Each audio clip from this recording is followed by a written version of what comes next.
Materi yang selanjutnya yaitu salam dan istisna. Apa itu salam? Menurut para fuqaha ialah jual beli barang tidak tunai dengan pembayaran tunai. Jual beli salam adalah akad jual beli barang pesanan di antara pembeli dengan penjual. Spesifikasi dan harga barang pesanan harus sudah disepakati pada awal akad. Sedangkan pembayaran dilakukan di muka secara penuh. Sedangkan istisna yaitu menurut para ulama merupakan suatu jenis khusus dari akad bai as-salam, jual beli salam. Jenis jual beli ini dipergunakan dalam bidang manufaktur.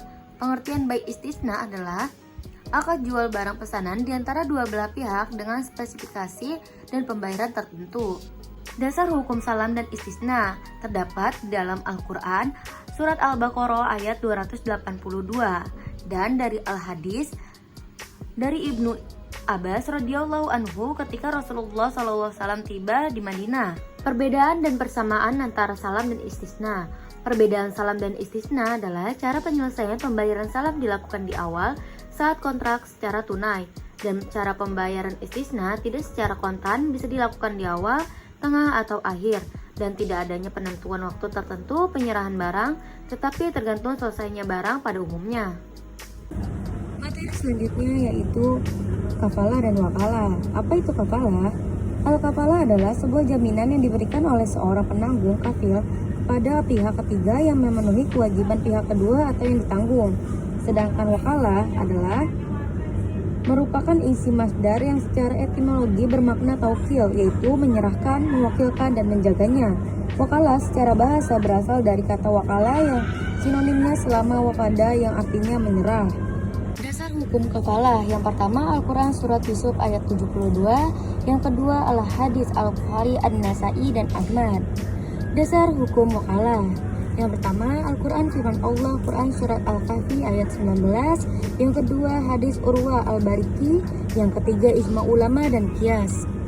Rukun dan syarat kafalah yang pertama damin, kafil atau jaim, yang kedua madmunlah, yang ketiga madmun anhu, yang keempat madmunlih, yang kelima lafaz.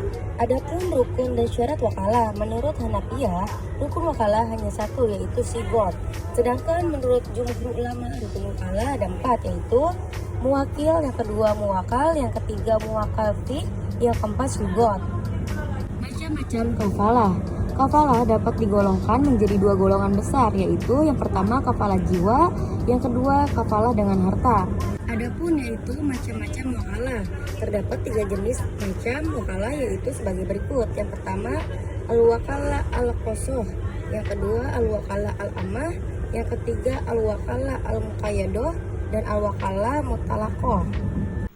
Materi yang terakhir yaitu konsep goror dan masyir. Apa itu goror? Goror berasal dari bahasa Arab al-qatar yang bermakna pertaruhan.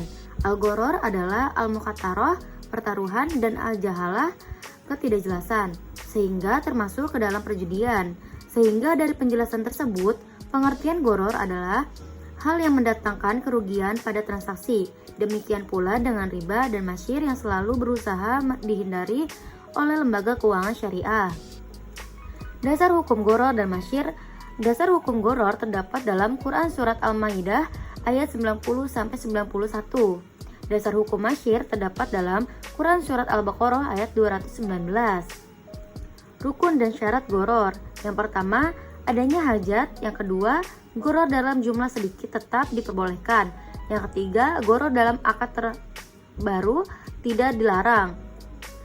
Selanjutnya yaitu rukun dan syarat masyir. Yang pertama, haram memainkan, yang kedua haram memakan hasilnya, yang ketiga haram jual beli alat judi, yang keempat makruh memberi salam kepada penjudi, yang kelima penjudi tidak diterima kesaksiannya, yang terakhir penjudi dihukum tajir. Cukup sekian dari saya, kurang lebihnya mohon dimaafkan. Wabillahi taufiq wal hidayah. Wassalamualaikum warahmatullahi wabarakatuh.